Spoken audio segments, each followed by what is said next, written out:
Welcome to Pindar Poetry. We hope you learned something new. You start by inspecting the claim so you act on the right grounds. Open YouTube Studio, select the video, and read the claim details carefully.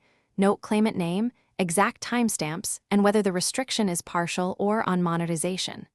Once done, immediately pull your original project files and any licenses or written permissions you have. If you used a license track, find the invoice or license code. If you own the content, collect proof like raw camera files.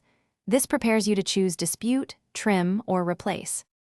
Now you pick and execute the practical fix. If the claim only affects a short clip, edit that segment out or replace the audio track and export a clean version. Upload as an update or new video, making sure titles and descriptions match. If you have ownership or permission, file a dispute inside YouTube Studio with clear evidence and explain why the content is allowed under license or fair use. Keep tone factual, attach files, and reference exact timestamps so reviewers act fast. Finish by watching how YouTube resolves your action and confirming the restriction is gone. If the dispute is accepted, restore monetization and update records. If it's rejected, don't panic.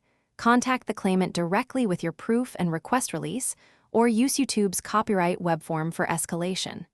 Make sure you document every message and keep backups of original files. If you hit a hard block, consider legal help or re-editing to eliminate the contested material, so your channel remains compliant and monetizable. Thanks for watching. Consider subscribing if we helped you.